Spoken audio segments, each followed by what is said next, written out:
King তাহলে ফিরছে action অবতারে। হ্যাঁ, আজকের এই ভিডিওতে কথা বলবো মিস্টার ইন্ডাস্ট্রি প্রসেনজিৎ চট্টোপাধ্যায়, আমাদের সবার প্রিয় বুম্বাদাকে কেন্দ্র করে। বুম্বাদাকে কেন্দ্র করে দুটো আপডেট পেয়েছিলাম গতকালই, কিন্তু মানে আমার সেরকম ভিডিও করা হচ্ছিল না বলে একটু লেট হয়ে গেল, তার জন্য এক্সট্রিমলি সরি। এত কন্টেন্ট আছে না, একটা একটা করে করতে গিয়ে অনেকটা টাইম লেগে যাচ্ছে। এখনো আমার কাছে অনেক কন্টেন্ট আছে, একটা একটা করে সব আসবে। তো যাই হোক, বুম্বাদার আপকামিং সিনেমাকে কেন্দ্র করে একটা বড় আপডেট রয়েছে। এসভিএফ এর ব্যানারে কিন্তু আসতে চলেছে বুম্বাদা। না, এই খবরটা কোনো রিউমার, কোনো বাজ, কোনো ফেসবুক পেজ থেকে বলা হয়েছে, একেবারেই সেটা না। এসভিএফ এর পক্ষ থেকে অফিসিয়াল অ্যানাউন্সমেন্টও চলে এসেছে। কিভাবে? গতকাল মহেন্দ্র সোনি, যিনি এসভিএফ এর ওনার, তিনি ফেসবুক পেজে একটা পোস্ট করেন এবং লিখেন আবার শুরু করি তাহলে, দিয়ে বুম্বাদাকে ট্যাগ করে।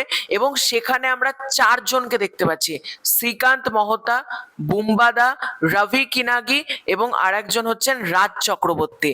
এবং রাজ চক্রবর্তীর সাথে বুম্বাদা কোনোদিন কাজ করেছে কিনা আমার এই মুহূর্তে মনে পড়ছে না। আমি যতদূর মনে হয় রাজ চক্রবর্তীর সাথে বুম্বাদা কিন্তু কাজ করেনি, মানে যদি করে থাকে, আমি যদি মিস করে যাই তোমরা জানিও। মানে আমার মনে হচ্ছে রাজ চক্রবর্তীর ডিরেকশনে বুম্বাদা আসেননি। রাজ চক্রবর্তী বলো বা রবি কিনাগি বলো, দুজনেই কিন্তু কমার্শিয়াল স্পেসে ভালো পরিচালক। একটা জিনিস ভালো লাগছে কি, বুম্বাদার সাথে এই যে এসভিএফ এর কোলাবোরেশন, সেটা যখন হচ্ছে না, সেটা কিন্তু একটা ভালো কিছুই হচ্ছে। এবার দেখো, অনেকে বলতেই পারে এটা অ্যাকশন সিনেমা হবে, তার কি মাথার দিব্যি রয়েছে?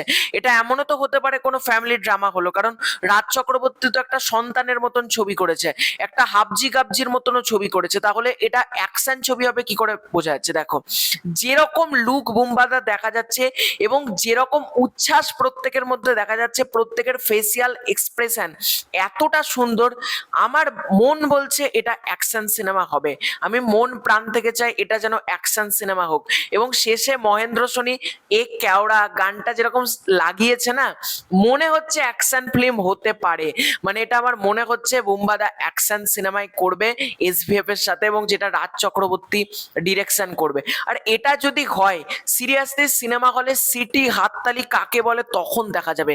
যখন বাঘ যখন ফিরবে না, যখন মেগাস্টার যখন ফিরবে না, টলিউডের পদ্মশ্রী প্রসেনজিৎ যখন ফিরবে না, সেই এরাটা দেখার জন্য আমি অপেক্ষা করছি। অনেকে অভিমানকে আতেল ছবি বলেছিল, অযোগ্যকে আতেল ছবি বলেছিল, কিন্তু যখন বুম্বাদা ফিরবে অ্যাকশন কমার্শিয়াল মোডে, সেই দিন খেলা হবে।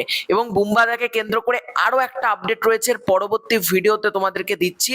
তো এটাই ছিল আজকের ভিডিও। তোমাদের পুরো ব্যাপারটাকে কেন্দ্র করে কি মতামত কমেন্ট করে জানিও। খুব শীঘ্র দেখা হচ্ছে নতুন কোনো ভিডিওতে। Bye bye.